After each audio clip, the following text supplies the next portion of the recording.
छत्रपती संभाजीनगरच्या वैजापूरमधील एका बँकेत आग लागल्याची घटना घडली आहे। बँकेत पहाटे चोरीचा प्रयत्न करण्यात आला तर गॅस कटरमुळे स्फोट झाला आणि गॅसचा स्फोट झाल्यानं भीषण आग लागलेली आहे। वैजापूर शहरातील महाराष्ट्र ग्रामीण बँकेत भल्या पहाटे काही चोरट्यांनी चोरीचा प्रयत्न केला।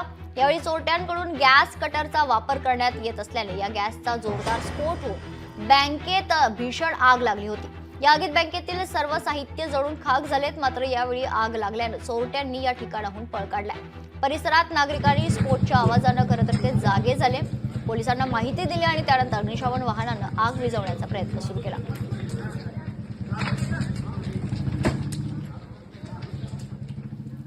या संदर्भात अधिक माहिती जाणून घेऊयात। आमचे प्रतिनिधी सचिन बडे आपल्यासोबत जोडले गेले। तर सचिन, काय नेमकी घटना घडलेली आहे? या बँकेत स्फोट झाला आणि त्यानंतर आग लागली।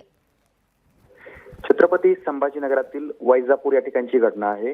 या ठिकाणी महाराष्ट्र बँक आहे। महाराष्ट्र ग्रामीण बँकेच्या चोरीच्या उद्देशाने काही चोरट्यांनी या ठिकाणी गॅस कटरच्या माध्यमातून काही तोडण्याचा प्रयत्न केला। मात्र त्याच वेळेला ही भीषण आग लागली असा स्थानिकांनी दावा केलेला आहे।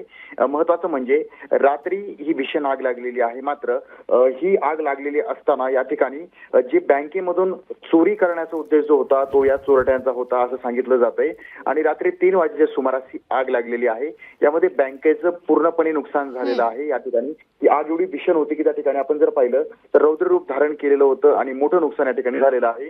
मात्र बराच शर्तीच्या प्रयत्नानंतर अखेर ही आग आटोक्यात आणण्यात यश आलेलं आहे। मात्र बँकेचं मोठं नुकसान झालंय। मात्र चोरीच्या उद्देशाने आलेल्या चोरट्यांकडून गॅस कटरचा जो काही स्फोट झालेला होता त्यामुळे ही भीषण आग लागल्याचा दावा जो आहे तो स्थानिकांनी या ठिकाणी केलेला आहे। निश्चित, धन्यवाद सचिन आपण दिलेल्या सविस्तर माहितीसाठी।